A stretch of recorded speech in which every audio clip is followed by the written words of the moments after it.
अमूमी तौर पर यह समझा जाता है कि जो लोग मोबाइल इस्तेमाल करते हैं बाथरूम में उनको कब्ज़ की शिकायत होती है। मैं आज आपको एक ऐसी टिप दूँगा जिससे अगर आप मोबाइल को उस तरह से इस्तेमाल करेंगे तो उससे आपकी कब्ज़ का इलाज होगा। मेरे साथ रहिए, मैं आपको टिप देता हूँ मैं। अस्सलाम वालेकुम। मेरा आज का टॉपिक है कब्ज़। अगर आप मेरे इस लेक्चर को पूरा आखिर तक सुनेंगे तो एक तो मैं आपको वो टिप दूँगा जिससे आप अपने मोबाइल के इस्तेमाल से ही अपनी कब्ज़ का इलाज भी कर सकेंगे, अगर आपकी कब्ज़ मोबाइल की वजह से है। और दूसरा मैं आपको थोड़ा-सा समझाऊँगा कि कब्ज़ का ताल्लुक है क्या मोबाइल के साथ। जब मैं इस टॉपिक पे थोड़ी रिसर्च करने के लिए बैठा तो मैंने देखा कि काफ़ी लोगों ने इस पे हमारे इंडिया पाकिस्तान के लोगों ने इस पे बात की है। मेरा मेन मौज़ू है कि कब्ज़ का ताल्लुक आपके मोबाइल के साथ क्या है? जो हम मोबाइल यूज़ करते हैं वो किस तरह आपकी कब्ज़ की मूवमेंट्स को वो इफ़ेक्ट करता है। सबसे पहले तो जानिए कि कब्ज़ है क्या? मुख्तसरन कब्ज़ की जो जो जो जो तारीफ़ की गई वो ये कि अगर किसी को हफ़्ते में 3 या 3 से कम पखाने आते हैं या किसी को जब वो पखाने के लिए बैठता है तो बड़ी तकलीफ़ होती है और बड़ा सख्त पखाना उसको आता है। ये इस तरह की कई डेफ़िनेशंस पखाने की मौजूद हैं, जो कि आप ख़ुद भी जाके अपने डॉक्टर से भी पूछ सकते हैं, वो आपको बता देंगे।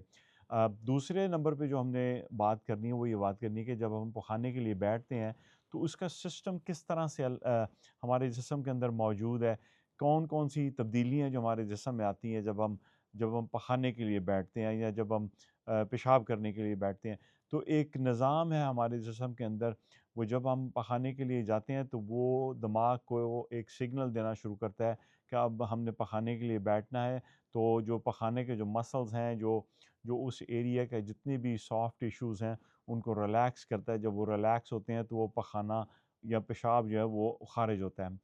लेकिन जब हम मोबाइल लेकर अपने पखाने के लिए जाते हैं तो कौन-सी तब्दीलियाँ हैं जो कि नॉर्मल इंसान के जिस्म में होती हैं, वो नहीं होती, उसकी बजाय वो थोड़ी-सी चेंज हो जाती हैं। नॉर्मल इंसान में जब वो पखाने के लिए जाता है, जब वो बैठता है, तो उसके जो ब्रेन को एक सिग्नल जाता है जिससे वो जितने भी मसल हैं टाँगों में और पखाने वाली जगह पे, पेशाब वाली जगह पे जो मसल्स हैं, वो रिलैक्स होते हैं। जब वो रिलैक्स होते हैं, तो पखाना खुद ब खुद नीचे ख़ारिज होता है। हम लोग थोड़ा-सा प्रेशर लगाते हैं जिससे वो और बिल्कुल क्लीन हो जाता है, आपका सारा पखाना ख़ारिज हो जाता है। मोबाइल में क्या होता है कि मोबाइल जब आप जब टॉयलेट्स में लेके जाते हैं तो सबसे पहली चीज़ तो ये होती है कि आपके जो ब्रेन के सिग्नल हैं, वो डिस्टर्ब होना शुरू हो जाते हैं। ब्रेन को 2 तरह के सिग्नल जाते हैं। एक तो सिग्नल ये जाते हैं कि आप पखाने या पेशाब के लिए बैठे हैं, तो उन मसल्स को खोल दिया जाए। दूसरे सिग्नल ये जाते हैं कि आप किसी और काम में अभी मशगूल हैं, तो उन उन सिग्नल्स को फ़िलहाल थोड़ी देर के लिए रोक लिया जाए। दूसरे नंबर पे जो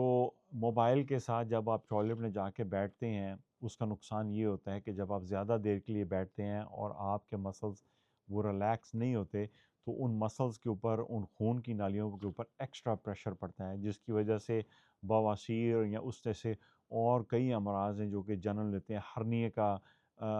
हर्निए का भी उसमें अंदेशा होता है कि अगर पहले से है तो वो बढ़ जाता है, अगर नहीं है तो वो बन जाता है। हर्निया क्या है, मैं वो एक बिल्कुल डिफरेंट मौज़ू है। मैं सिर्फ़ आपको ये बताना चाह रहा हूँ कि मोबाइल और आपके जो जो कब्ज़ है उसका आपस में ताल्लुक क्या है। तो पहले नंबर पे हमने देखा कि जो ब्रेन के जो सिग्नल हैं, उनमें डिस्टर्बेंस आ रही है। ब्रेन आपका दिमाग रिकॉग्नाइज़ नहीं कर रहा, उनको पहचान नहीं पा रहा कि क्या आप पखाने पेशाब के लिए बैठे हैं या आप मोबाइल इस्तेमाल करने के लिए बैठे हैं। नंबर 2, जब आप एक्स्ट्रा प्रेशर डालते हैं उन नालियों पे, उन उन अज़ा पे, उन मसल्स पे, तो वो ढीले होना शुरू हो जाते हैं, उनके अंदर वो ताकत नहीं रहती क्योंकि आप उनको लंबे अरसे के लिए ज़ोर लगा रहे होते हैं। तीसरे नंबर पे जो आपका नुकसान होता है, जो जब आप मोबाइल लेके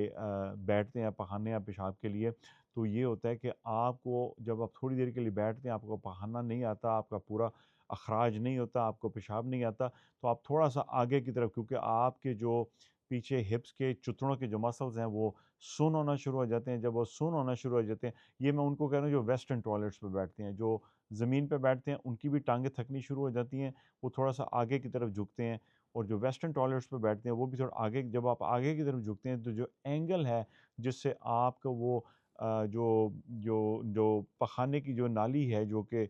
बाहर की तरफ जिसका खराज होता है, वो एंगल इतना ख़राब हो जाता है कि उस नाली के जो एंड होते हैं, वो थोड़े से ایک خاص اینگل پہ جا کے تنگ ہونا شروع ہو جاتی ہیں، تو آپ اپنے ہی ایک جس کو آپ پخانے کی جو عمل ہے جس میں اس نالی کو کھلنا چاہیے، آپ خود ہی تھوڑا سا آگے جھکنے کی وجہ سے اس کو اور تنگ کر بیٹھتے ہیں۔ اور چوتھے نمبر پہ یہ ہوتا ہے کہ جب آپ بار بار عادتاً اپنے موبائل کو لے کر اپنے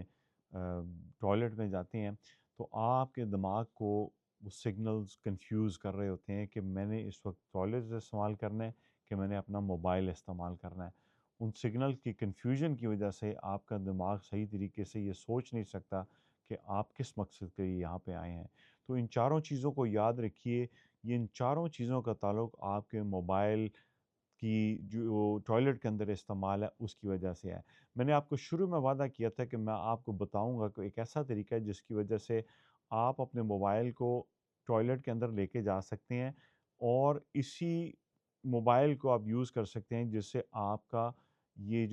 جو قبض کا معاملہ ہے وہ بہتر ہو سکے۔ اس طریقے میں آپ نے کرنا یہ ہے کہ آپ جہاں پہ ٹوائلٹ کے لیے بیٹھتے ہیں اس سے دور جگہ کے اوپر، اگر آپ کا ٹوائلٹ اتنا بڑا ہے 2 3 4 فٹ کا فاصلہ ہے تو دور جگہ پر کوئی ایسی جگہ ڈھونڈیں جہاں پہ آپ موبائل فون کو رکھ سکیں۔ جیسے ہی آپ باتھ روم کے اندر جائیں آپ اپنے موبائل کو بند کر کے اس کو اس کارنر پہ رکھ دیں، اس جگہ پہ رکھ دیں اور آپ رفع حاجت کے لیے ٹوائلٹ استعمال کرنے کے لیے اپنی ٹوائلٹ پہ بیٹھ جائیں۔ اس دوران آپ کے دماغ کو یہ سگنل جائے گا کہ جیسے ہی آپ نے فارغ ہونا ہے تو آپ نے وہ موبائل وہاں سے اٹھانا ہے۔ تو آپ کا جو دماغ ہے آپ کو وہ ایک تھوڑی سی آپ کے اندر جلدی پیدا کرے گا کہ آپ جلدی سے اخراج کریں، جلدی سے آپ اپنا پیشاب کریں، پخانہ کریں اور اس کے بعد جا کے آپ اپنے موبائل کو استعمال کریں۔ تو یہ یاد رکھنا ہے کہ آپ ٹوائلٹ میں موبائل تو لے کے جائیں گے لیکن آپ ٹوائلٹ میں موبائل کا استعمال نہیں کریں گے، اس کو ایک کارنر میں اپنے سامنے رکھ دیں گے۔ آپ کے برین کو یہ سگنل جانا چاہیے کہ میں جیسے ہی فارغ ہو جاؤں گا تو میں نے اس موبائل کو ہاتھ لگا کے تو میں نے اپنا کام کرنا ہے۔ تو اس سے وہ آپ کے آہستہ آہستہ وہ آپ کے برین کی ٹریننگ کرے گا تاکہ آپ جلدی سے اس کا اپنے اس عمل سے فارغ ہو کے تو آپ موبائل کو استعمال کر سکیں۔ تو آئی ہوپ کہ آپ کو ان باتوں سے ایک تو یہ چیز کلیئر ہو گیا ہوگا کہ یہ ایک سائنٹیفک اسٹڈی اس پہ بہت ہو رہی ہیں، یہ ایک بڑا ثابت شدہ ایک مفروضہ بن چکا ہے کہ موبائل کا استعمال اور آپ کی جو قبض ہے اس کا ایک براہ راست اس طرح تعلق تو نہیں ہے کہ اس کی شعاعیں یا اس کی جو ریڈیشن ہے وہ آپ کو قبض کرتی ہیں، لیکن بالواسطہ اس کا تعلق یہ ہے کہ وہ آپ کے دماغ کے جو سگنلز ہیں ان کو وہ ڈسٹرب کرتا ہے، ان کو وہ چینج کرتا ہے جس کی وجہ سے آپ کے پخانے کی جو مسلز ہیں وہ آپ کے کنٹرول میں اس طرح نہیں رہتے، کنفیوز رہتے ہیں۔ اور اس چیز پہ ابھی کافی ریسرچ ہو رہی ہے، کافی اداروں میں ریسرچ ہو رہی ہے اور بڑی جلدی اس میں آپ کو اور بھی بڑی معلومات ملیں گی۔ لیکن یہ یاد رکھیے کہ ان چاروں چیزوں کو دور کیجئے، ان کو ختم کیجئے اور ٹوائلٹ کے اندر اپنے فون کو ضرور لے کے جائیے اگر آپ نے لے کے جانا ہے، لیکن آپ نے اس کو اپنے ہاتھ میں نہیں پکڑنا، آپ نے اس کو اتنے فاصلے پہ رکھنا ہے کہ اگر دوران پخانہ اگر اس کی بیل بجتی بھی ہے تو آپ اس تک پہنچ نہ سکیں۔ جس میں سر فہرست میں نے دیکھا ایک ڈاکٹر خالد جمیل ہیں، دو ڈاکٹر خالد جمیل ہیں پاکستان کے، ان دونوں نے اس پہ کافی اچھے لیکچر دیے ہیں۔ ایک ڈاکٹر عمر عادل ہیں، ان کو بھی اچھا انہوں نے قبض پہ کچھ لیکچر دیے ہیں۔ اور ایک میں دیکھ رہا تھا، میں نام تھا ان کا ڈاکٹر عفان کیسر، انہوں نے بھی قبض کے اوپر، وہ خود بھی شاید اسی شعبے سے منسلک ہیں، معدے کے شعبے سے منسلک ہیں،